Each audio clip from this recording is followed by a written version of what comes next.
back again, and we got some changes in our own routines, which is what we're going to be doing Yes, a little bit of a sir. deep dive with today.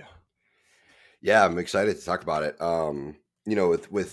Moving into bulking slash rebound phase, um, I was kind of sticking to the same plan that I had before, which is for the longest time, which was 6 days on, 1 day off. It was chest, back, arms, shoulders, legs, arms, rest. So typically I would rest Saturdays and train Sunday through Friday, essentially. But with the new plan, let me turn up actually my gain here now. I see a little bit more.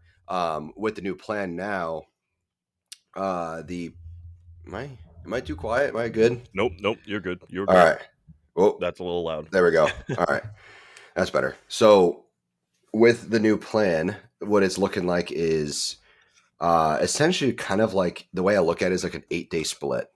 So it's no longer like a 7-day split if you include the rest day. It's now 8 days including rest days. So it's 3 on 1 off, 3 on 1 off. Which means Paul has created another day of the week, and Yeah. he's just that much better than you guys. What do we call it? I don't know what to call it. It would be. It's just chest or something. It goes Monday, Yeah, Tuesday, Thursday, Friday, chest. Yeah, or like, what do I have? Like 1 day? Yeah, I do kind of have like a chest day each week. So it could just be chest, or just be like pecs, like pec day. Yeah. Or something. But yeah, so basically the new split to put on size is so day 1 is shoulders, delts, and triceps. Day 2 is back and biceps. Day 3 is a quad focused leg workout. I'll get into each of these and how I kind of split up the workouts. Third day is quad focused leg workout. Then it's a rest day. Then it's a shoulder day with a touch up on chest and tris. And then I do another back and bi day, which is just the same back and bi day that I was doing before. And then, earlier in the week. And then I have a ham focused leg day, ham and glute. Well, really just hams, but ham focused leg day, and then his rest. So it's essentially like 6 days of training, 2 rest days. The only days that are similar from each 3-day block is back and bis. But my chest day and my leg day both change into the next split. So that's why I kind of call it like an 8-day split. Because normally when you do like a 3-day split, it's like push, pull, legs. And it's the same thing after each rest day. So like it'd be chest, tris, shoulders, back, bis, leg day. Chest, tris, shoulders, back, bis, leg day. So, but because it changes each 3-day split, it's kind of like an 8-day split essentially. And I'm actually fucking loving it, to be honest, because it's a lot of hard work. It's a lot of lifting. It's a lot of training, and I'm really destroying my body in the gym right now. But I'm able to essentially hit every muscle group twice a week, essentially. Granted, there is 8 days in the split, so some weeks I technically don't hit it in 7 days, but I essentially hit back twice a week. I essentially hit biceps twice a week, delts twice a week. Everything's essentially twice a week. The only thing my legs, I touch up my quads on my ham day, and then I touch up my hams on my quad day. So I kind of hit them, but it's not too much. Just because there's so much more of a focus on the other muscle group in those days. So quad is such a focus that I touch up the hams, and then I have a ham day, and then I touch up quads. So it's like 1.5 times I hit each of those muscle groups a week. And then on each of those leg days, I have one glute movement scheduled, essentially. Like that's the plan. So I haven't done the ham day yet. I did the quad day. Ham day is tomorrow, Monday.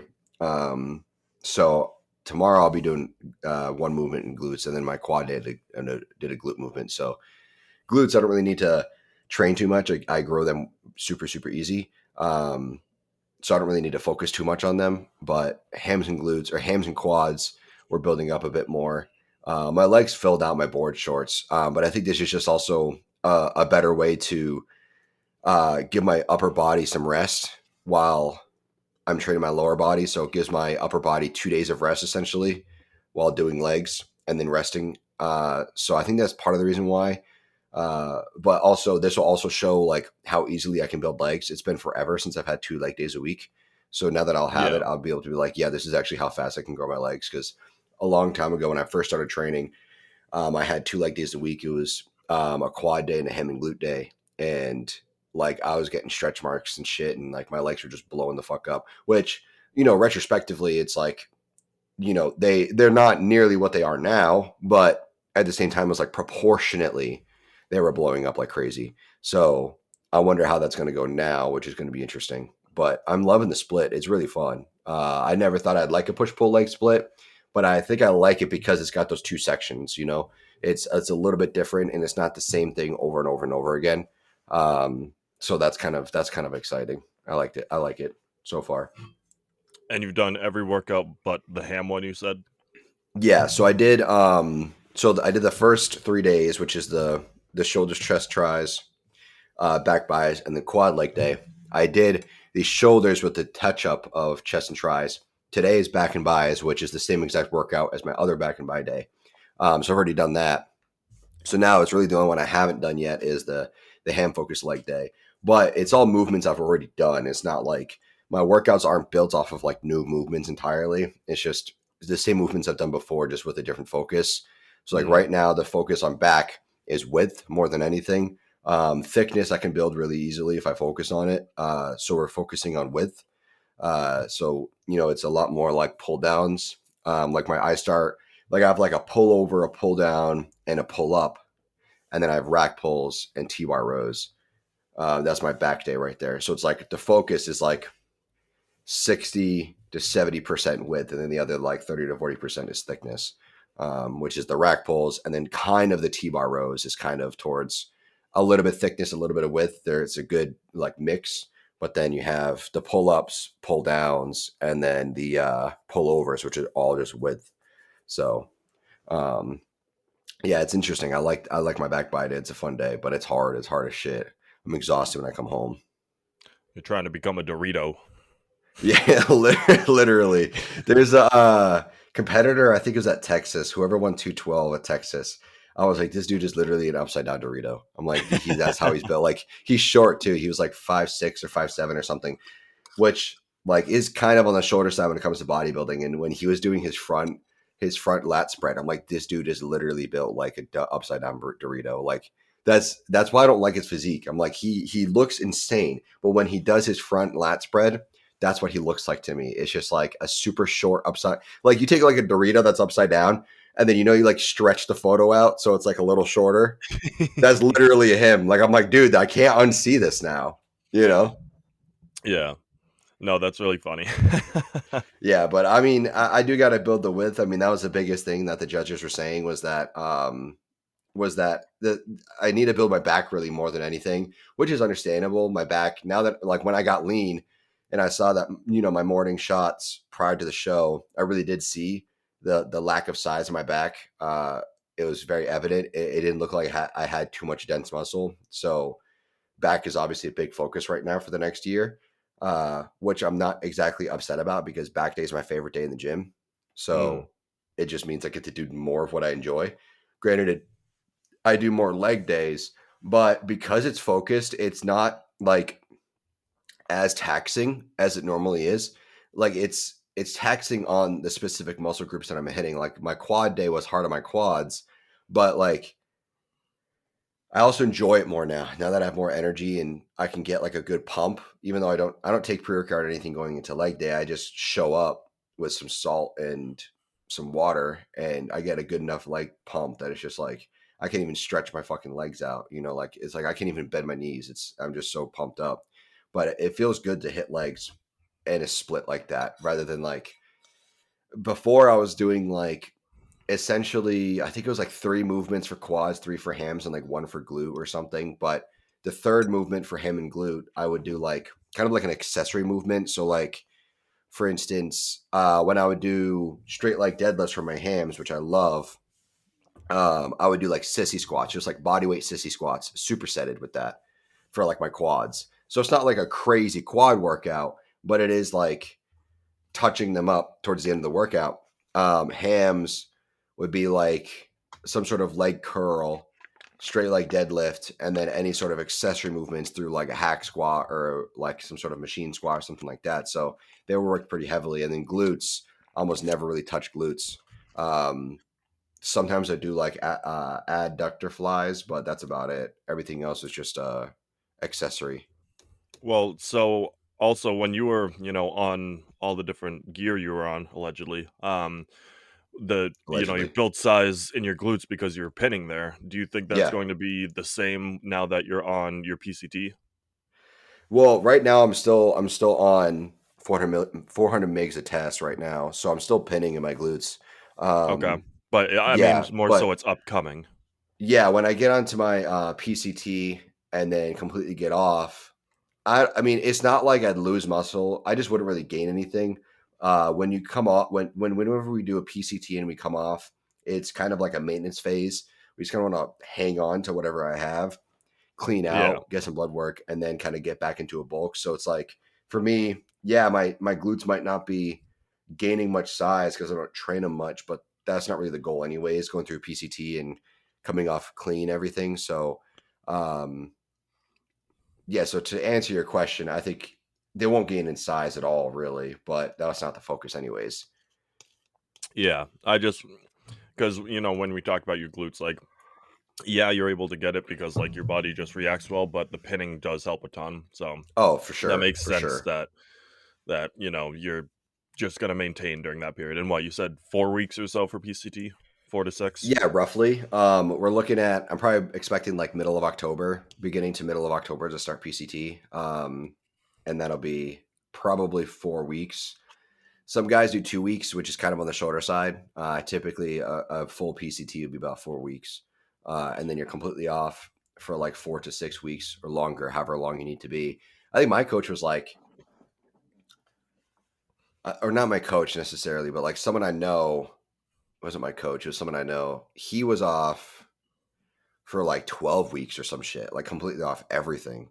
He must have felt And like shit. yeah, but then he got used to it.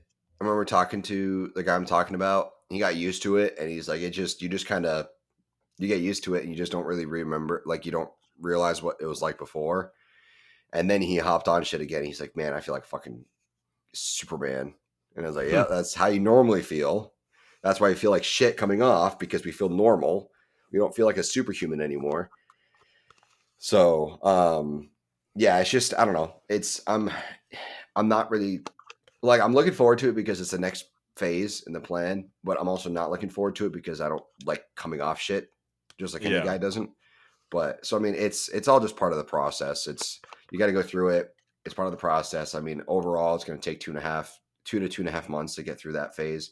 But then when I'm done, I'll be clean. I'll be healthy. Like this is all longevity shit. You know, you don't if you run gear year round, you're taking years off your life. So this is like that 2.5 months, 2 to 2.5 months every year that I come off hypothetically is going to help with living a longer life and being there for my grandkids' marriage and graduating college and all that shit. You know what I mean? So that's how I try to look at it is like, this is what allows me to do it in a healthy way and enjoy what I Yeah. love to do. So that's how I try And to look at it we'll obviously do a deep dive of your PCT once it comes around, but for sure. just do you when you start your PCT, like, obviously you're getting your test checked, I don't know, like every couple weeks or so. But do I you don't check wait my tests at until all. Oh, okay. We I don't was gonna test it. ask if Yeah. you wait until it goes back to a certain number before going back on gear, but Yeah, no. So basically, the way it would work is like, it's been so long since I've done a PCT. It's been about a year. So for PCT, essentially, you come off test completely, and then from what I can remember, I took. I don't think it was Clomid. Fuck, I forget. It was something. It wasn't Clomid. I think we avoided Clomid because Clomid's hard on your liver. So Clomid is an oral. It's an oral. Let me look up exactly what it is because I still don't fully. The PCT side of things is where I kind of lose my knowledge isn't quite there yet because it's not often that I'm running a PCT. It's an oral. it's used to treat infertility in women. Basically, it helps down. I think it helps down regulate test and up regulate estrogen. So I think it's really good for like male PCT because you're so high in test. Um, Let me see. We look at how guys use it for bodybuilding. To boost sports performance and kind of the side effects of anabolic steroid use. Let me see. So, yeah, so this is talking about exactly what PCT. So, so it's a SERM, selective estrogen receptor modulator. So it doesn't affect the estrogen receptors. It affects the estrogen receptors, which makes the body believe it contains estrogen while simultaneously preventing estrogen from having an effect on the receptors. So it blocks the receptors inside the pituitary gland, which it then synthesizes LH and FSH, which is luteinizing hormone and follicle stimulating hormone, LH and FSH. So therefore, it basically brings your fertility back and then kind of like shuts down your receptors for estrogen so that you're not building up estrogen. So Yeah. it helps with bringing back basically what makes you a man, and essentially because the problem with getting on testosterone is that a lot of guys don't talk about is when you get onto testosterone, even TRT, it shuts down your pituitary gland. And what your pituitary gland does is essentially, in a roundabout way, it essentially produces your sperm. Like this is how you're able to be fertile.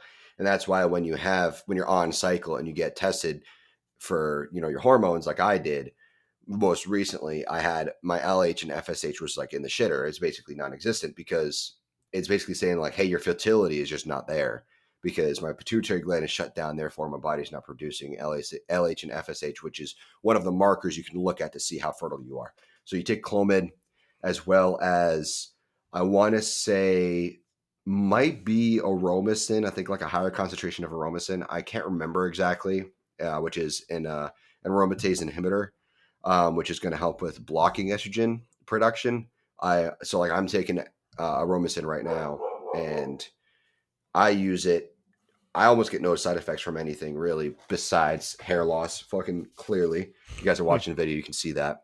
And Can't relate. gyno. Yeah. I wish I could grow out my hair more, but I was already genetically predisposed, so it's bound to happen anyways. But Yeah. so I also don't really experience much with estrogen. So I have some water retention, which is kind of a bitch, but also gyno is really my biggest problem. So really I take the AI, I take aromasin really just for gyno. I don't really take it for anything else.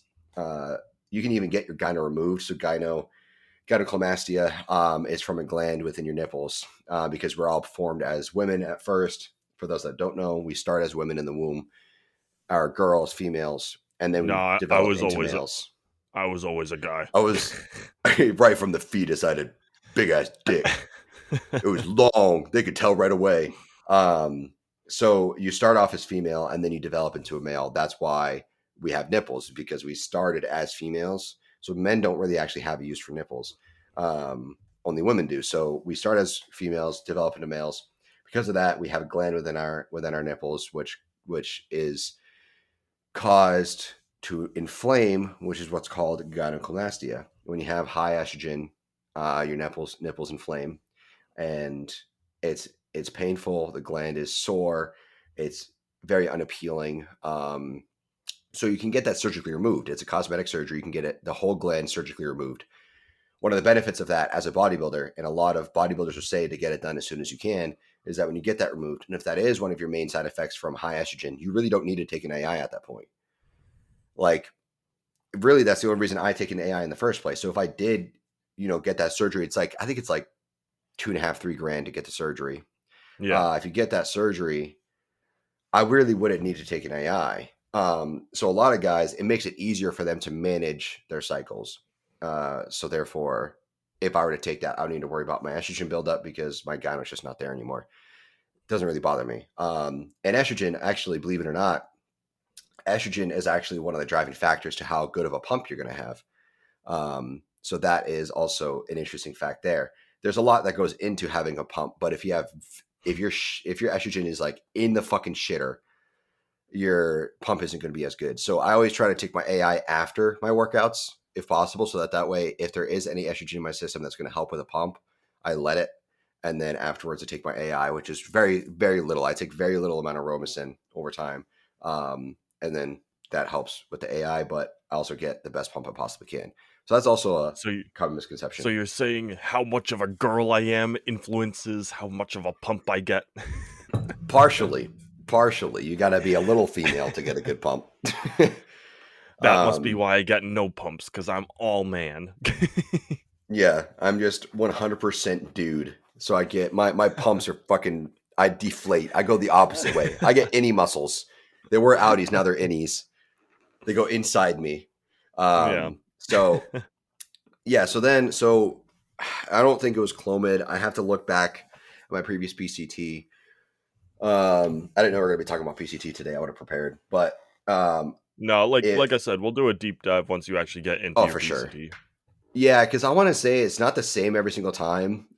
This time it might be a bit more like intense, maybe because we are so like not so much volume wise, but so much like number of things prior to prep or during prep. I mean, this PCT might be a bit more, extensive, not really like intensive, more extensive, more like making sure we get everything cleaned out and properly, cycled off.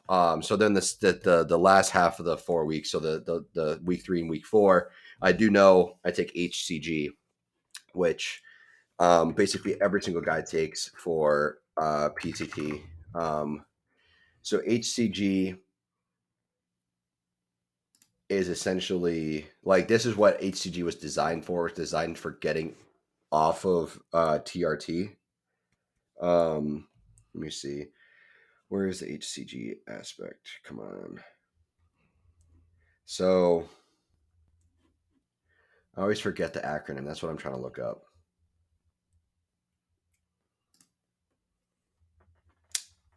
Come on. YMCA. Yeah, it's human chorionic gonadotropin. So basically,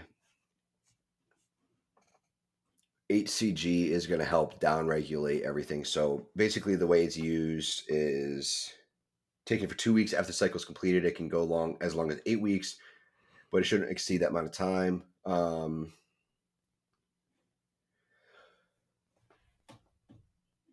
So essentially, most guys take 500 IUs a day. I use as international units. It's just a way of measuring things.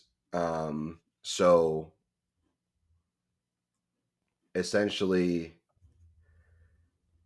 where is the fucking information?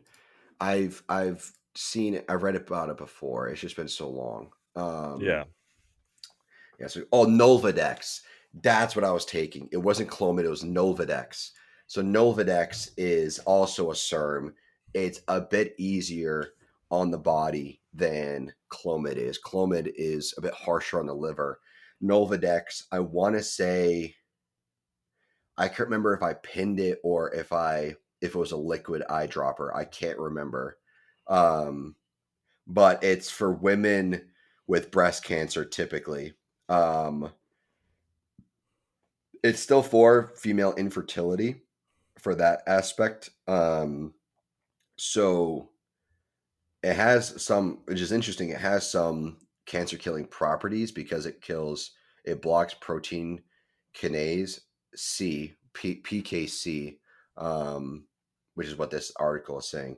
It works in the same way as Clomid, stimulating LH and FSH production via the inhibition of estrogen's negative effects in the hypothalamus gland, and thus restoring the HPTA axis. So that's what Nolvadex does. HCG is human chorionic gonadotropin. It's produced by women in high quantities when they just get pregnant, um, which increases their progesterone, helping to nurture the baby and its surrounding environment. What HCG does in post cycle therapy, is it helps with elevating the LH levels and stimulating the Leydig cells to produce more endogenous testosterone. So what this is going to help do is it helps with your body going back to naturally producing testosterone because you shut it down completely. It's not in a feedback loop. So something that would be on a feedback loop um, is like your thyroid. Your thyroid's in a feedback loop. So when you're taking T3 or T4, like I was, allegedly, uh, your thyroid shuts down, but it's on a feedback loop. So if you wean yourself off it, or even cold turkey it, to be honest, your thyroid would be like, oh shit, I'm not getting that T3, T4 anymore. Start back up. So your thyroid starts back up. Your prostate, which is like essentially where all of your testosterone comes from. Your prostate doesn't really do that. It's not on a feedback loop. It doesn't know to start back up. It gets used to not having to produce anything and just stays that way. So what HCG is going to do is help stimulate your prostate to start producing testosterone again. Endogenous is what that means. Endogenous means natural testosterone. So it helps produce more endogenous testosterone on its own. So the last time I think I did a PCT last year, whenever it was, I think I got naturally tested at like just over 500 nanograms per deciliter, which they say that the healthy range is 300 to 900 nanograms, but that's bullshit. I think the healthy range should be like 600 to 900, maybe 500 to 900 at the very least. 900 is on the higher side for natural, but also 500 is kind of on the lower side. 500 in some change total test is not very high, especially given, we're mid 20s and training in the gym. Our testosterone should be through the roof. A good, like, really, really genetically gifted guy for testosterone would be like the low 1000s for test Yeah. if they're training in around our age. We want to be upper three digits as far as nanograms per deciliter goes to know that, like, all right, we got good testosterone here. Like, we're producing it properly, all of that. I don't have that, unfortunately. My testosterone is kind of in the shitter, essentially. So, yeah, so that's kind of where my PCT was at. It was Nolvadex, and then it was HCG. I don't remember exactly what my doses were. We will talk about that later, but that's kind of what I go through, and it's pretty simple, pretty basic, not too intense. And what's funny about taking Nolvadex and HCG is that if you're going through PCT and you're sexually active, you need to be very careful because it is very easy to get a woman pregnant when you're on Nolvadex and HCG because your LH and FSH levels are so fucking through the roof because it's stimulating all of that. Your actual semen production is through the roof as well. So you're just fertile as fuck, basically, is what I'm saying.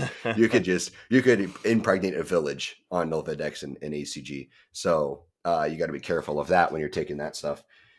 When you take a test, it's almost like you can almost treat, some guys even treat TRT or HRT essentially like a male birth control because it really does shut everything down. It's not impossible, but it does make it a lot harder to Yeah. to make someone pregnant when you're on gear. It happens all the time. Bodybuilders, get women pregnant while on gear all the time, but it is harder. It's a bit harder. Your semen count is very, very low.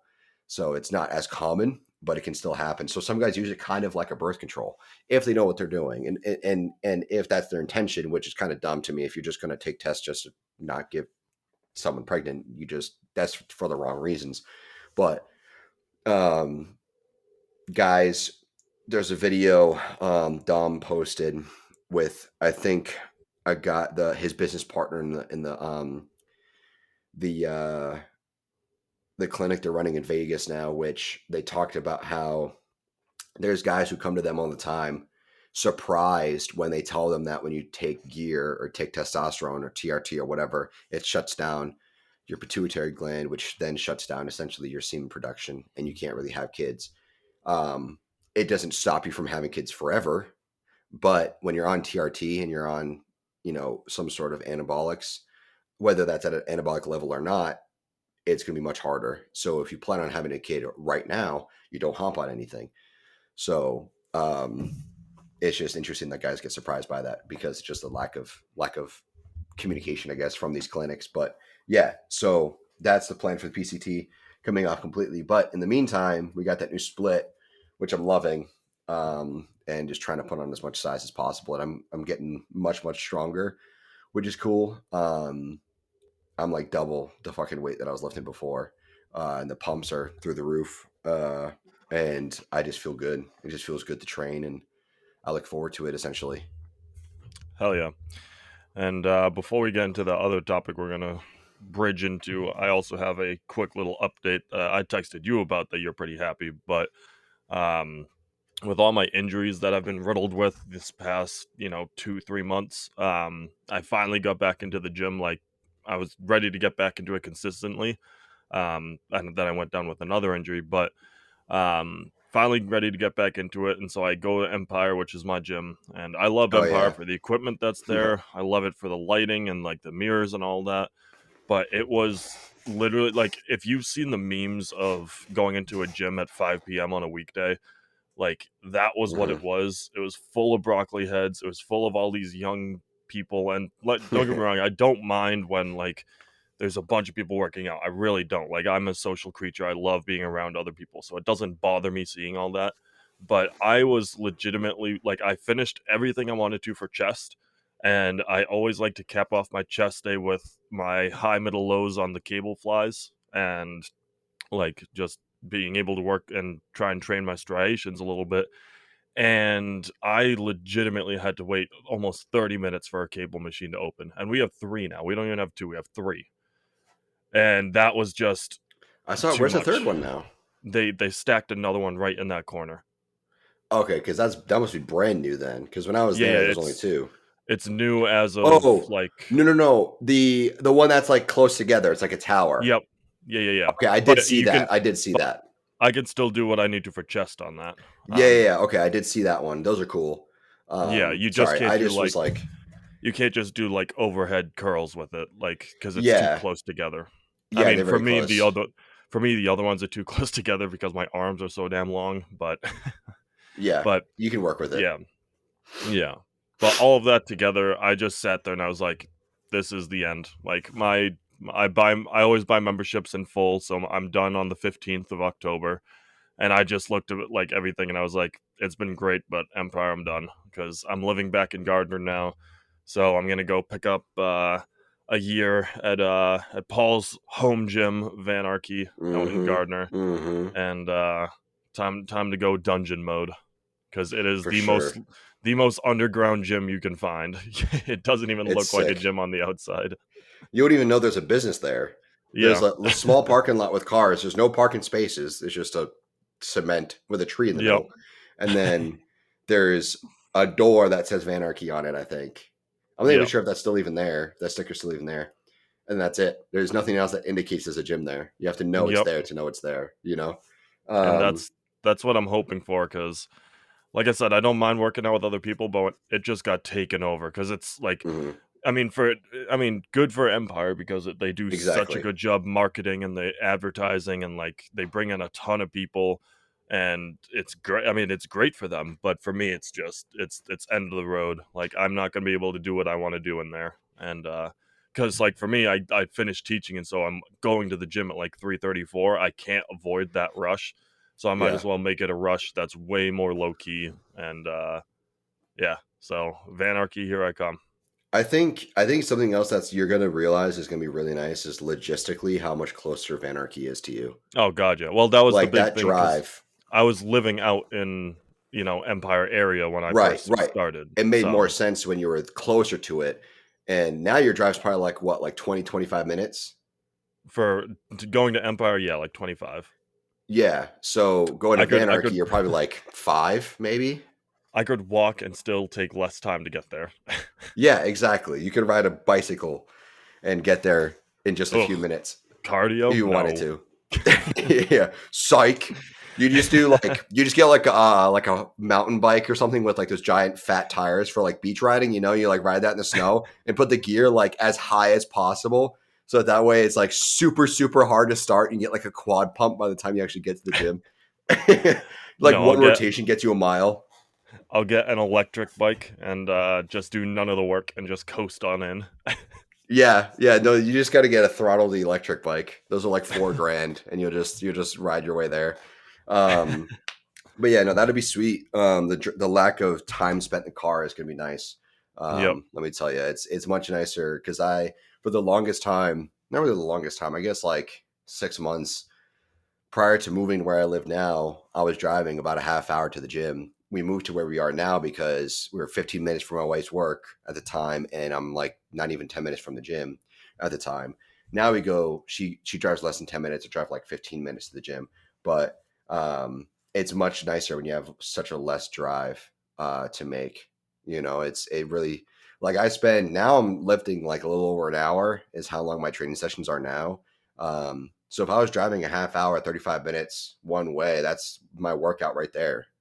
Just there and Yeah. back is already like how long I train for. So it is such a bitch when you have to drive a super far away. And plus, Um, you know that during my peak lifting, I like to be in there for hours. yeah, yeah, you're there for a while. And I like it for me, if I got there like 3:34, I'd only experience like the very beginning of that rush. And then I'd be doing cardio by then. But because of where you're at right now, you're just training for so long, you still are experiencing that 5 o'clock rush, which like it's this is my thing with like the golds I was going to. Like all I wish all the success for them. I hope that they make as much money as possible, which actually speaking of which, they just acquired 7 more Gold's gyms. So the guy who runs Yeah. Unchained and the guy who runs the Gold's gyms that I was going to, he had like 3 or 4. They now have like 11 or 12 or something, and they just bought 7 more at once, which is fucking crazy. But Wow. anyways, I wish all the success to them. They're running a gym in a way that you should. Like they're getting more and more members. They're very busy. But for my case and for your case, we're on the more niche side of things. And because of that, waiting for a machine, waiting for cables, waiting for dumbbells can literally ruin a workout. Yeah. For people who are in the lifestyle side of things, it doesn't really matter too much. But I mean, even for me, like there's times where like when I do my reverse drop set lateral raises, I need like I start so it's 3 sets that are drop set. I start with 20-pound dumbbells and I go to 25 to 30 in one set. So I need those 3 weights. I do that once, so it's not that big of a deal if I have to wait for that. That's the starting. But after that, I do 3 sets of that. So 9 total sets with the 15, 20, and 25s. I need those 3 available that entire time. I'm not going to hog them. Like once I'm not using them, I'm going to put them back. But if somebody takes one of the dumbbells away, which happens all the time, which is fine, it's not my equipment. They can take it. I'm not using it. Yeah. It's totally fine. But it sucks because when they take it and they bring it across the gym to do fucking whatever they're doing, it ruins that entire workout for me. And that's one of my staples in my delt day. So it's like now it's like my delt day is kind of ruined because I have to wait 20 fucking minutes for this one guy to be done with this 115-pound dumbbell 100 feet away on the other side of the gym. Yep. So, and it's so meticulous.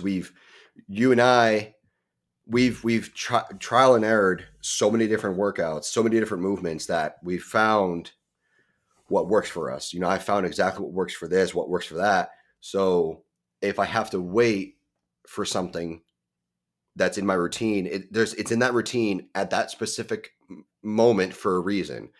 So if I'm on my 4th movement and I have to wait for the damn T-bar row, I have to wait for it because there's a reason it's the 4th movement. I plan it out that meticulously. So it's, like I said, it's all the success of the Gold's gyms and it's great, but like for you, it's just way too busy for me. It just got way too busy and they're losing a lot of their bodybuilders. I know a couple of bodybuilders off the top of my head that I've talked to recently that are like, dude, I can't take this anymore.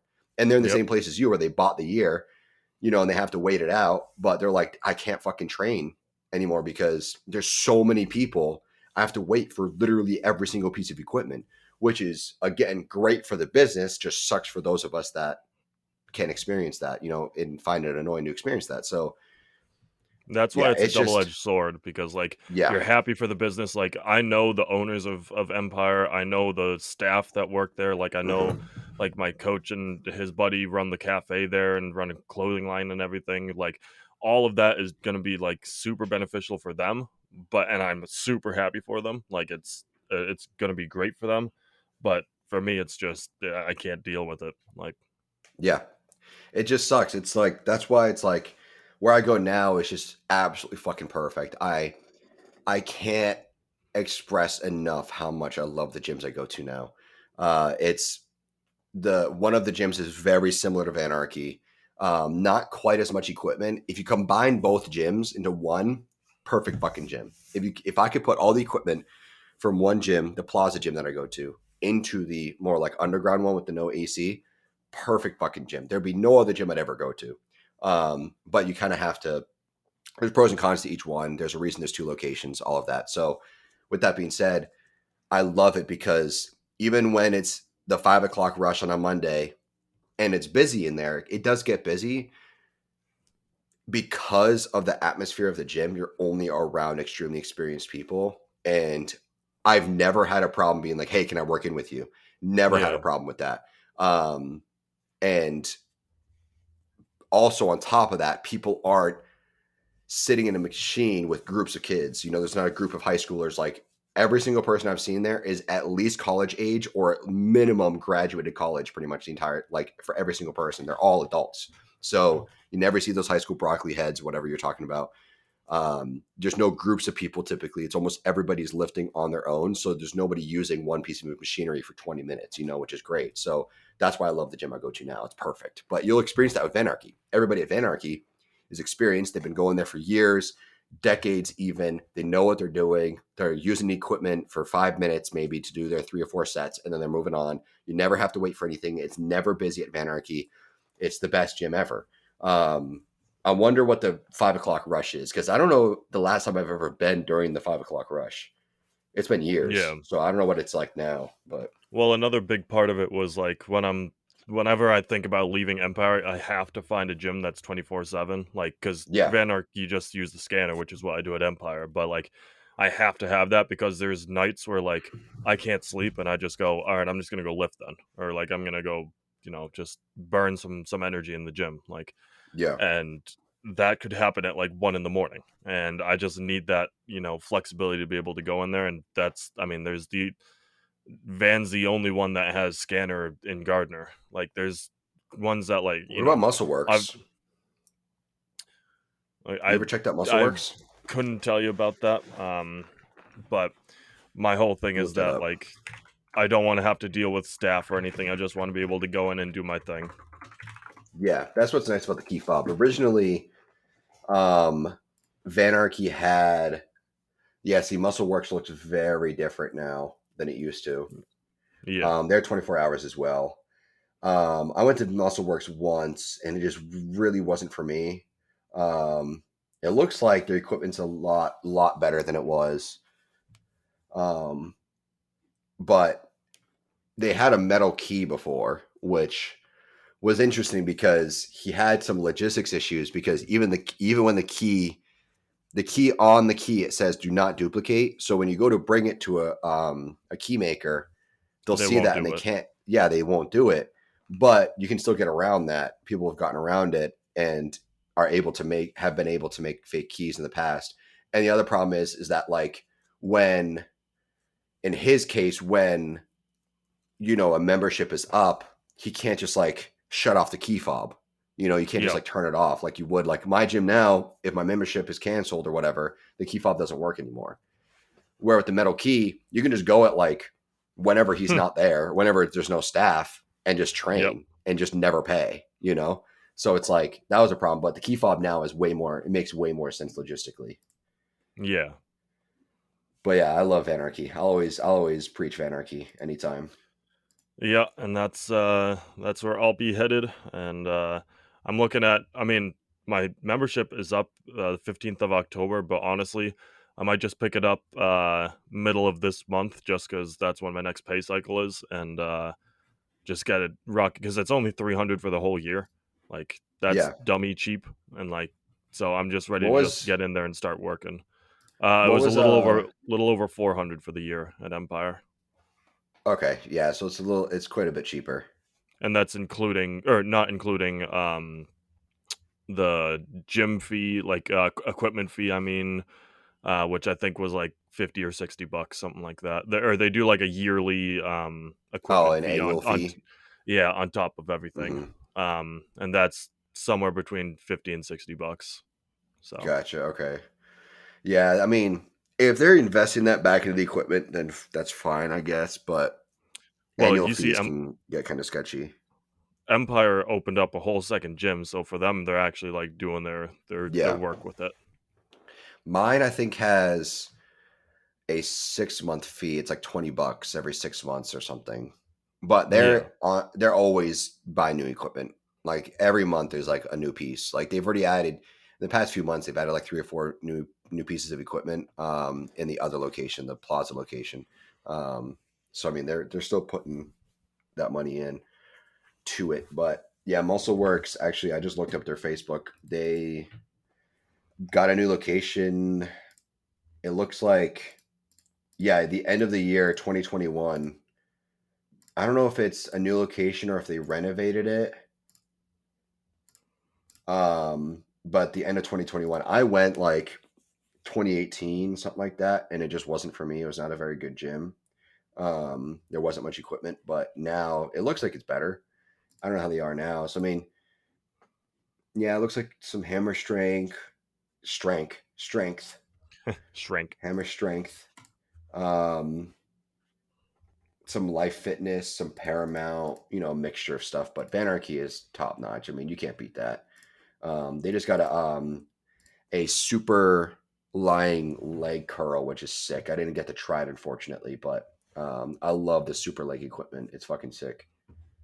Well, I'm also Um, looking forward to because the last time I was there was a couple years ago with you. That mhm. hydraulic leg. Uh, Squat machine. yeah, that one. That That thing thing's is that wild. thing's gnarly. Like I'm I looking would need forward to a messing around with that. Yeah, I would need a lot more resistance on that thing, but it was great to like get me into like proper squat form. Like that's what that was good for.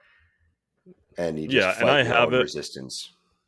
Yeah, and I have like obviously my form, but with all the injuries to my legs that I'm dealing with, I'd rather like have that kind of support equipment there.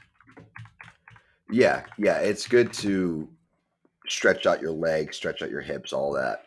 Um, the one machine there, there's two machine. I mean, there's quite a few machines there that I love that I can't get anywhere else. But they have a tricep overhead extension machine that I tried the last time I was there, and I used to use it sometimes in the back in the day. But now that it's like one of the staples in my workouts to build my triceps, I tried the machine, and it's so fucking good. It's like an easy I'll have curl to bar attachment on the machine, but it's a pin loaded machine. It's so good. I'll have to live stream my sessions there so you can live vicariously through me. Yeah, I can hear the Vanarchy. I can hear it. I can experience the vibes. Yeah. But yeah, no, I miss it. But yeah, it's you got to work with what you got. And there's a few gyms actually open up down here. There's one called QC Pump House, Queen City. So Charlotte is called Queen City because it's named after Queen Charlotte from England. But QC Pump House is opening up. It's one gym. I don't know what it's going to be, but a bunch of bodybuilders are excited about it, I guess. I don't know why.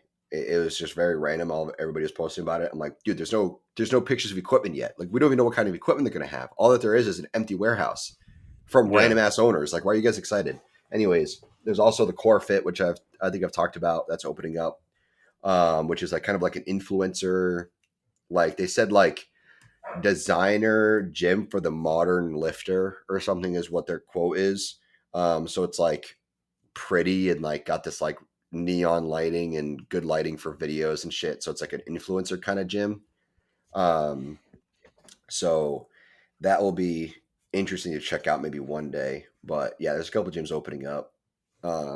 But whenever I'm home, I'm always Yeah. hitting Vanarchy, of course. And now you'll have another person there. Yeah, I'll just go whenever you go or whatever, whenever I come up. Um, Yeah. but yeah, Van's the best.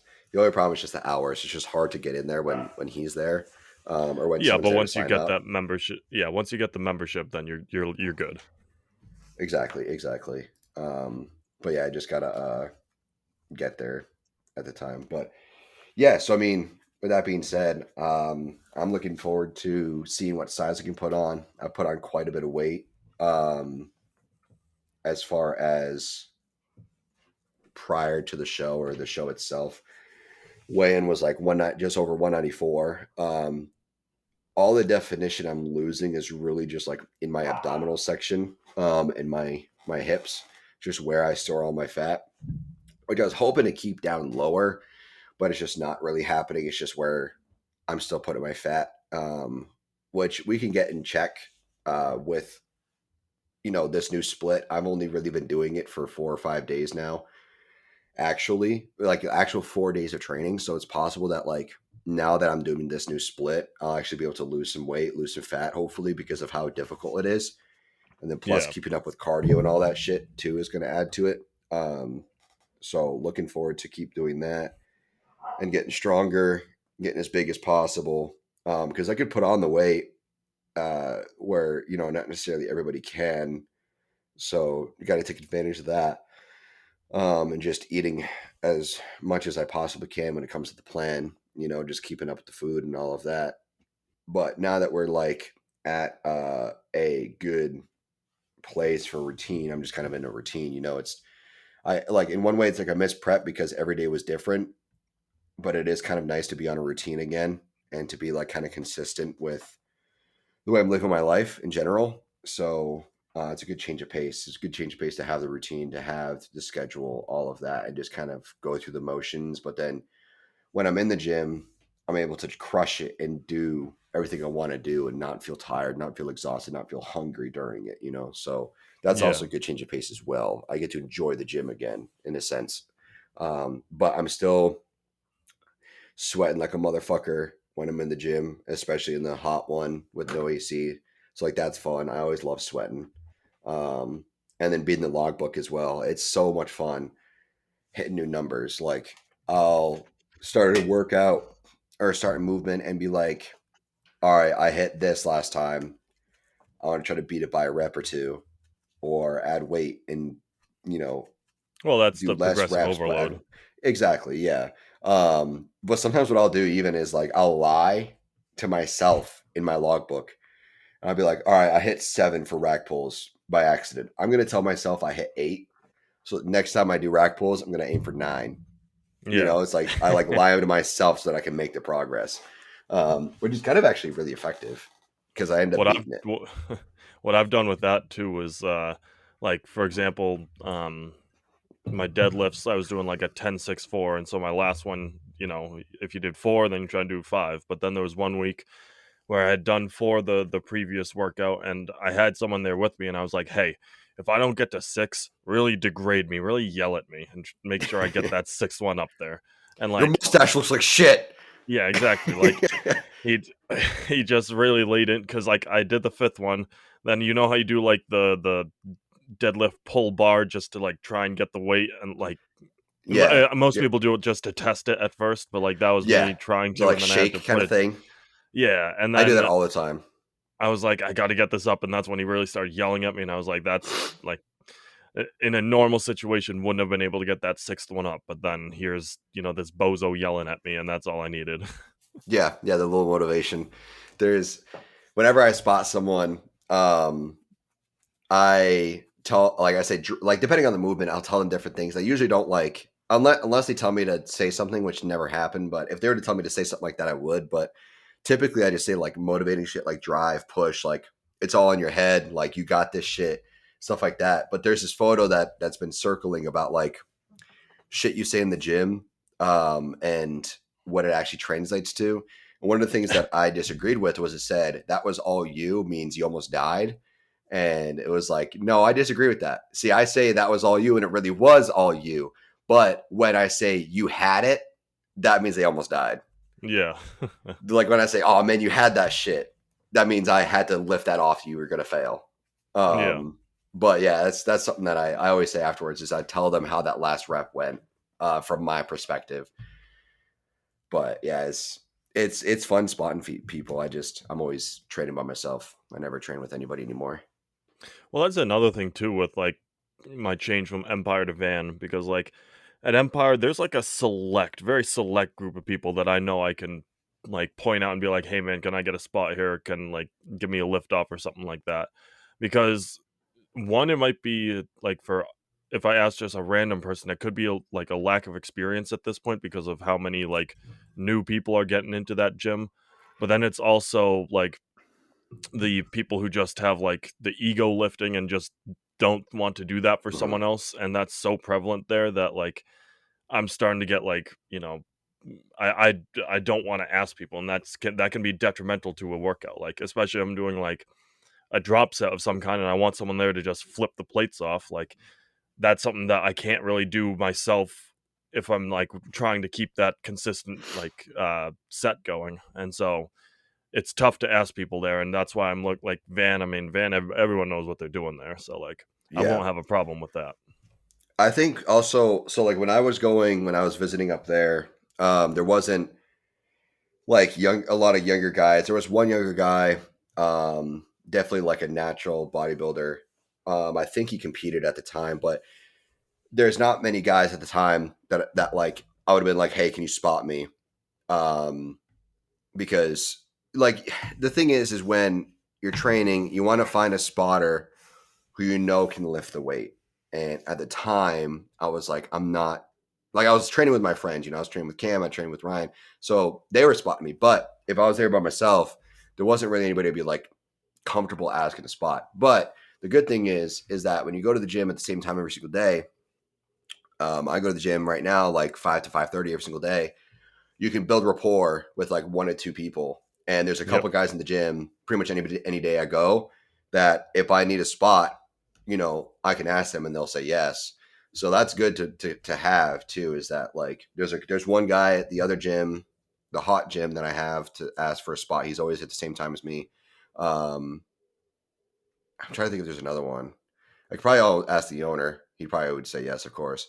And then the other gym, I have the front desk guy, Christian. He's always there whenever I'm there, so he always spots for me if I need it. And this other guy Ryan, that I ask if I need anything, he would absolutely spot. So it's good to have those people to ask that you can rely on. And be like, hey, can I have a spot, and then take a spot for you, and then I do the same in return. Um, so that's good to have. But then it's also annoying where like I kind of experienced that ego lifting side of things when I went to Olympus a long time ago.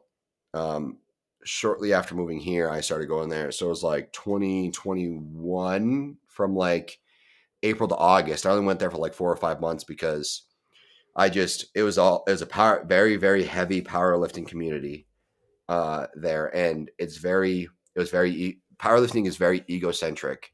It's kind of, it kind of have to be who you are. You have to want to be stronger than everybody else. So Yeah. because of that, it's just really toxic and all of that. And they'd like hog the squat rack for fucking an hour and the benches for an hour. And you'd ask them any questions or anything. They act like you're bothering them, all that shit. So like, I know exactly what you're talking about when it comes to like the people you're talking about with the ego and want them, just powerlifting and shit and going for one rep maxes and all that. I know exactly what that's like, and that's not a very good atmosphere to be in. So it's good. I think it'll be good to be going to a gym like Vanarchy. Does it have the best lighting? It's got some good lighting here and there, but I think the atmosphere and the equipment will make up for it. One thing that's going to be interesting for you to experience is that they don't have much heating in the winter. It's like spot heaters. It's like kind of like area heaters. So Yeah, but whenever I train there, that's what I was love. I that love extreme temperatures. yeah. So when I train there in the winter, I'd have to train with like a sweatshirt and sweatpants on, and I'd still be kind of cold, no matter how hard I trained, because it was just so fucking freezing in there. And then in the Yeah. summer, it's pretty hot because there's not much AC. Like there's a little bit, but also Massachusetts doesn't really ever get that hot, anyways. But um, it's hotter in there because there's no AC. I Yeah. think there's like those spot heaters can also be coolers, or like they're fans at least. There's fans that blow around, I think, but that's about it. So that'll be interesting for you to experience with the winter and how cold it gets in there. Hell yeah. I mean, I do cold plunges and jump in the snow anyway, so I'm not really too worried about the cold side of things. Yeah, I need a house just so I can get a cold plunge. I want a Yeah. cold plunge pool I thing, will a little. I'll teach you my ways. Yeah, and I also want to. The other problem that I have with that too is that I got to be able to do it before training because I don't want it to affect my training and recovery and all that. Because they Yeah, I say they mean, say if you do it the within 6 hours after training, it mitigates a lot of what you did. waking up right in the morning and doing it then is your best time to do it, because Yeah, that that's also what I've gets heard. you woken up for the day too, and like it's the best. Yeah, I mean, that's when I do it. So obviously I'm a I'll little just biased, but I'll get a freezer. I'll just get a freezer and just break it up every morning. Just grab like an yep, ice pick and just break it up, and then just hop in that for 2 minutes, 3 minutes. yeah. Suffer for a couple minutes and then get out. Well, that's the one thing about living in New England that I get to enjoy, that, 5 months of the year, I don't have to fill up that ice, like, I don't have to fill it up with ice, I just leave it outside, and it's just good. Exactly. Yeah, yeah. That's all you got to do. The snow will build up and shit around it too. It'll be nice and Yeah. cold. In the middle of December and February, I have to take an ice pick and break the first layer before I can get in. Yeah, it's just chunks of ice just floating around you while you get in. Oh, Yeah. that sounds awful, but also amazing to get out afterwards. Everything's going to feel warm. Everything's Yep. going to like you get inside your house, even if it's like 60 degrees in there, it's going to be feel warm as shit. Alright, guys, well, we had fun talking about our updates and, some other stuff as well, but we'll be back, next week with some more topics for you guys to enjoy. Absolutely. Thanks for listening, guys. Alright, bye, everybody. See ya.